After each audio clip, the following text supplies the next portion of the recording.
Salut à toutes et tous, c'est Jaf. Aujourd'hui dans Bip Bip Blabla, nous allons parler du reamping. Qu'est-ce que le reamping? Je vais essayer de vous expliquer assez rapidement à quoi ça sert, quel est l'intérêt pour les home studioistes, quel est l'intérêt même pour les studios.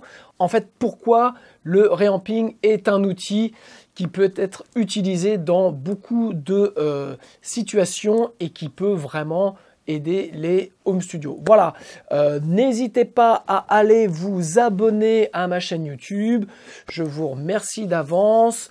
En attendant le visionnage qui va être passionnant, je vous souhaite une bonne semaine. À plus. Ciao.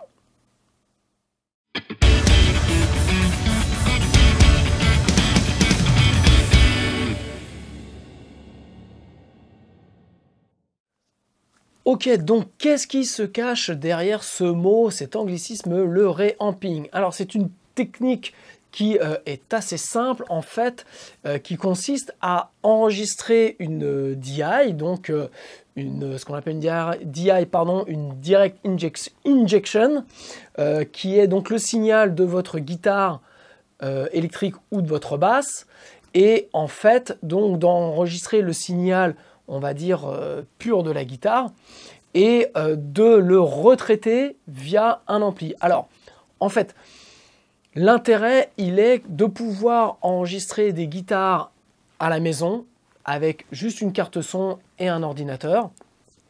Donc, vous rentrez votre guitare vous rentrez votre guitare dans votre interface et donc vous enregistrez ce signal pur. Vous pouvez, par exemple, mettre un plug. Donc moi je vais vous montrer un exemple de ce que j'ai fait pour vous montrer un petit peu comment ça se passe. Et donc en fait j'ai enregistré deux guitares gauche-droite, une guitare solo, enfin solo c'est vite dit, et c'est plus une impro, et une basse. Voilà, donc ces quatre instruments ont été enregistrés en DI, donc de façon très simple. J'ai branché l'instrument dans ma carte son, et j'ai mis un plugin en monitoring, donc pour pouvoir en fait jouer et pas avoir juste le son de la DI. Donc je vais vous faire écouter les types de sons que j'ai mis. Donc c'est un truc un peu rock quoi. J'ai utilisé un plugin de base qu'il y a dans Cubase, qui est le VST Amprac, donc qui est livré avec Cubase. Donc vous avez des Marshall, des Fender, des Mesa. Ça sonne pas la mort, mais je dirais dans le cadre de cet exercice, ça suffit, ça fait bien le job, c'est-à-dire qu'on a à peu près des sensations de guitare électrique quand on joue, mais par contre vous allez entendre, en termes de son, c'est un peu cheapos, voilà. Donc l'intérêt de ça, c'est que j'ai enregistré mes guitares, mes quatre instruments, en ayant en monitoring, donc en écoute, le plugin qui réagissait. Mais malgré tout, j'ai imprimé dans mon Cubase juste la DI. On va écouter ça et je vais vous expliquer le principe du reamp. Donc, écoutons ce chef-d'œuvre.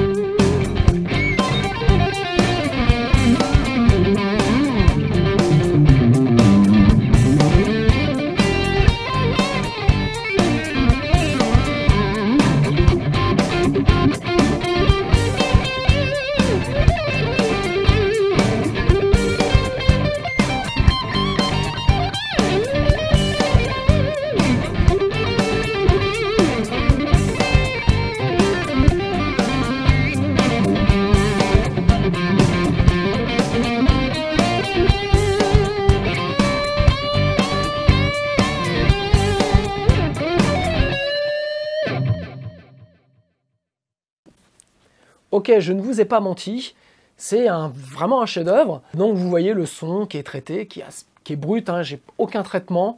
J'ai juste un limiteur en sortie pour éviter que ça passe au-dessus du zéro, donc par sécurité.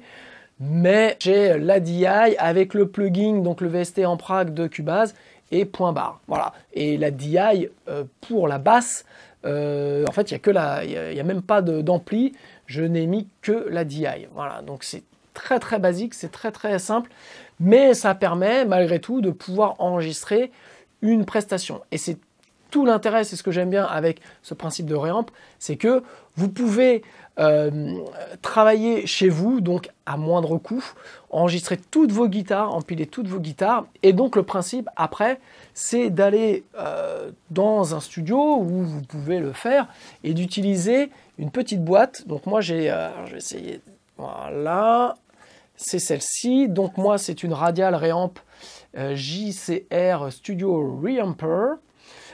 Qui est une boîte donc de réampage. Donc je vous explique rapidement comment ça se passe et après on va regarder.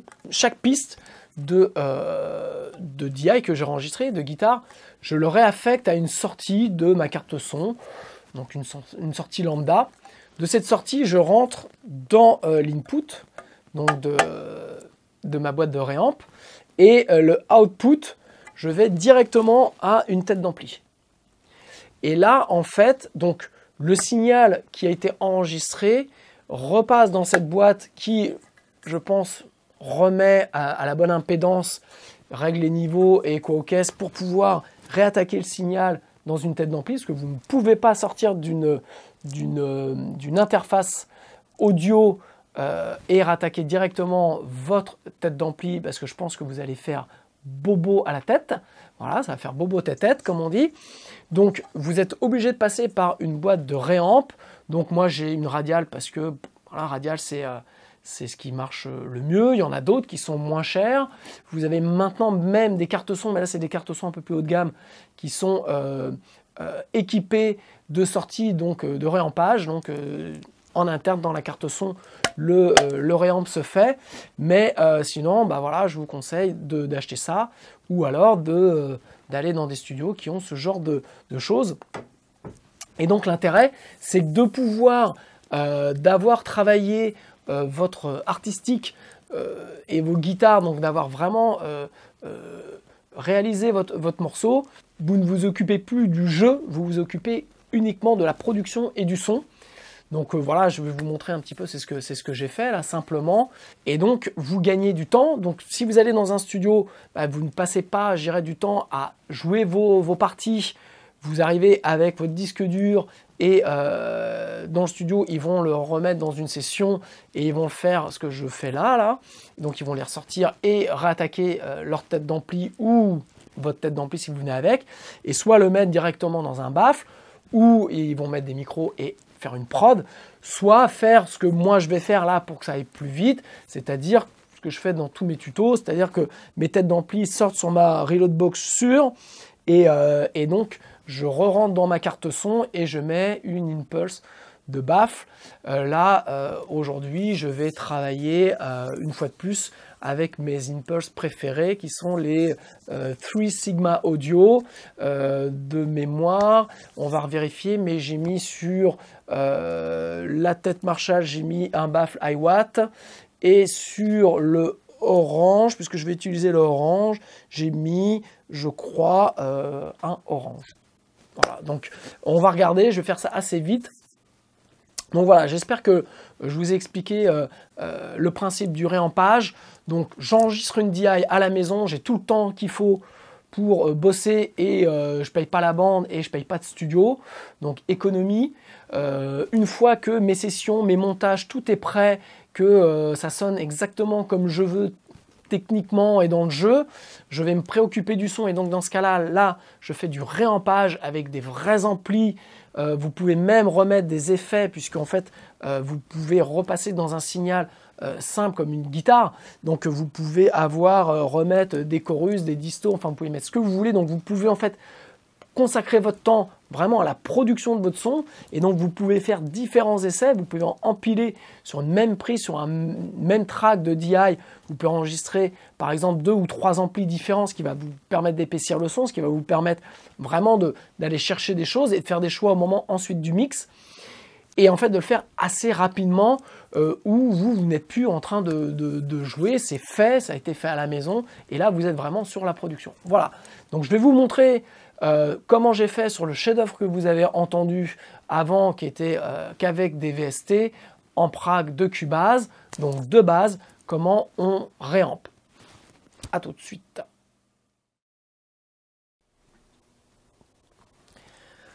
Ok, donc on va regarder comment rapidement est organisée ma session de Cubase. Donc vous avez là, vous voyez que alors je vais reprendre, je vais démuter ça. Voilà, vous avez donc les pistes de DI que j'ai enregistrées. Ça c'est ma boucle de batterie, un truc super simple. Là vous avez une première DI qui est la DI de la Vigier. Là vous avez la Telecaster en DI, là vous avez la basse et là vous avez le solo. Tout ça c'est de la DI, c'est-à-dire que si je me mets sur le solo, on va regarder, voilà, j'ai un VST en Prague avec un ampli qui est le Deluxe, voilà. Donc j'ai pris des choses très simples, comme vous pouvez le voir, il n'y a pas de post de post-EQ, de post-compression, il n'y a absolument rien, tout est brut. J'ai juste mis un brick wall limiter en sortie pour éviter que ça tape. Donc en fait le principe, il est simple, c'est que par exemple je vais prendre ma piste de Telecaster et je vais l'assigner à donc vous avez là ma sortie stéréo out et j'ai créé un bus en mono que j'ai appelé Reamp, qui lui affectait une sortie bien spécifique et qui va en gros permettre de recevoir la sortie, va arriver directement dans l'input de ma boîte de Reamp et la output va aller directement à la tête Marshall, puisqu'on va commencer avec la télé. Donc là, le principe est que sur cette piste Telecaster, je suis là, voilà, sur la piste Telecaster où j'avais mis un Marshall aussi, voilà, avec peu de gain, pas d'overdrive. Donc je vais forcément muter ce plugin pour que ma piste de Telecaster aille directement dans la piste Reamp et donc passe par la box de Reamp, aille directement dans la tête Marshall et revienne. Voilà, donc ça c'est le principe. Et j'ai créé une piste qui s'appelle Télé Reamp, sur laquelle donc j'ai mis une impulse de baffle, donc la iWatt de chez 3 Sigma Audio, que j'aime beaucoup. Voilà, donc j'en ai choisi une un peu au hasard. Et donc je vais faire le mécanisme. Et donc nous allons voir un petit peu, voilà, comment ça sonne au final, l'ensemble. Donc je ne vais pas vous faire piste par piste, mais je vais vous faire l'ensemble et vous allez comme ça comparer avec la fin entre ce qu'il y avait avec des plugs et comment ça sonne une fois réampé avec des vrais amplis. Voilà, je vais vous demander un petit peu de temps, mais pour vous ça va être ultra court. À tout de suite. Ok, donc voilà, je vais vous montrer, donc vous allez entendre, je vais faire ça vite pour vous montrer un petit peu l'intérêt. Donc vous n'allez avoir que le micro, mon micro cravate. Je pense en termes de son pour l'instant ça va pas être terrible, mais vous allez voir l'idée. Donc là j'ai, comme je vous ai expliqué, j'ai mis ma piste DI que j'ai assignée à la boîte de Reamp. La boîte de Reamp est directement reliée à la tête Marshall. J'ai une empreinte donc de baffle qui arrive et quand je mets en lecture, là ce qu'on entend c'est vraiment la tête Marshall maintenant. Donc ce qui me permet moi d'aller régler le son.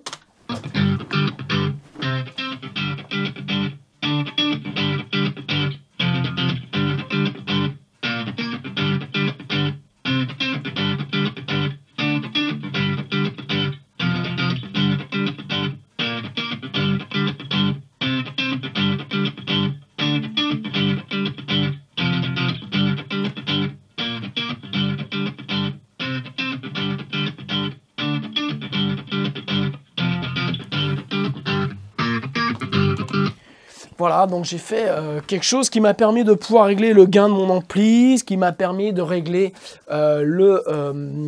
l'EQ. Donc je m'excuse, j'ai mis exprès l'autofocus, donc ça va un peu bouger, mais c'était pour que vous puissiez voir que en fait je peux le mettre en boucle ma DI et aller régler ma tête d'ampli. Si je mets des pédales d'effet, je peux régler les effets. Je peux regarder dans le contexte et donc ça me permet vraiment d'avancer très rapidement et en même temps en étant pour une fois focus que sur le son. Parce que quand on est guitariste et qu'on est en home studio, je le sais pour l'avoir vécu, pour le vivre encore, ce qui est difficile c'est de penser à son son de guitare, penser à ce qu'on doit jouer. En fait on a plusieurs casquettes. Et c'est toujours un petit peu difficile à gérer. Donc le fait en fait de réamper, ça vous libère l'esprit. Vous n'êtes que sur la phase enregistrement, que sur la phase technique et artistique. Et ensuite, vous changez de casquette, vous devenez producteur. Et là, vous vous positionnez en termes de son. Et non pas, vous êtes en train de jouer, en train de vous dire « Ah ouais, mais merde, est-ce que je mets un peu plus d'delay, un peu moins de delay? Est-ce que je mets plus de chorus ou pas ?» Ça vous permet en fait d'avoir quelque chose où c'est pas que vous reportez la prise de décision, mais vous ne mélangez pas les prises de décision en même temps. Voilà, donc ça c'est l'intérêt.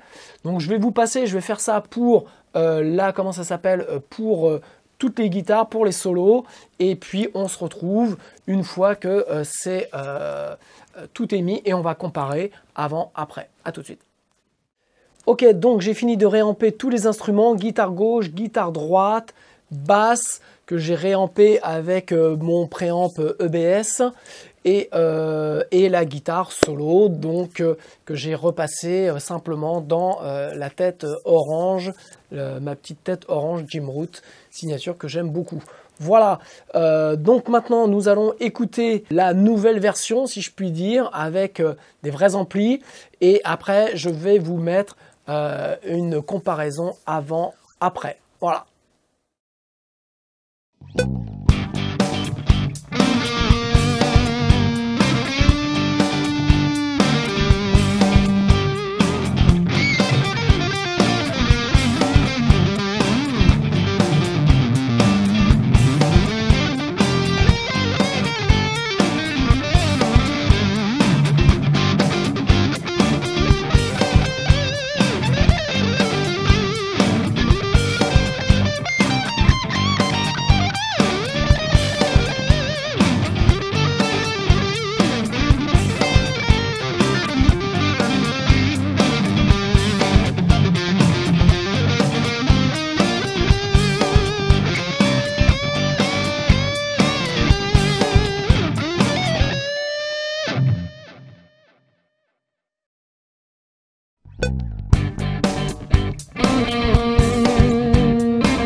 Ok, donc pour conclure, voilà un peu l'intérêt du réamping. Donc je le rappelle, simplement, ça vous permet de pouvoir travailler chez vous, de garder la partie artistique et donc de pouvoir passer beaucoup de temps sur votre jouage, sur vos arrangements, sur plein de choses, puisque comme je dis, vous ne payez pas pour le coup la bande. Une fois que vous êtes prêt, que vos pistes en DI sont bien éditées, et ben vous pouvez aller travailler dans un studio ou le faire vous-même. Mais l'intérêt en fait de travailler dans un studio, c'est que vous allez pouvoir profiter d'amplis que vous n'avez sûrement pas ou peut-être pas chez vous. Vous allez profiter de différents câbles, vous allez profiter soit de différentes impulses de guitare, vous allez profiter des préamps, vous allez profiter de plein de trucs et vous allez surtout profiter de l'expérience de la prise de son du studio que vous allez sélectionner. Donc ça, c'est un point non négligeable. Voilà, donc vous allez pouvoir travailler rapidement votre son ou plutôt prendre le temps pour travailler le son, mais après, une fois que le son est défini, vous allez passer vos tracks dans les amplis, des différents amplis, et en fait, ça va très très vite. Donc en une journée, vous pouvez ramper plusieurs titres. Donc vous voyez le gain qu'il y a en tant que production, c'est-à-dire que vous travaillez à la maison, vous prenez les mois qu'il faut, et après vous prenez une journée, 2 jours, 3 jours, en fonction du nombre de titres que vous avez à faire, pour réamper dans un studio. Donc le gain est important et vous optimisez vos investissements et vous optimisez votre production. Voilà, c'est la partie la plus importante du réamping.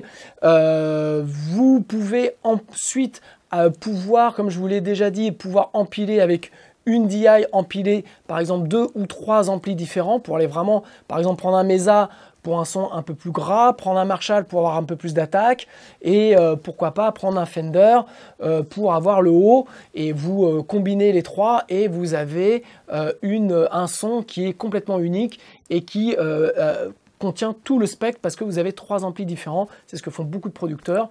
Voilà, donc c'est quelque chose qui est facile à faire quand vous réampez. J'espère que ce tuto vous a été utile, j'espère que vous en savez un peu plus sur le réamping.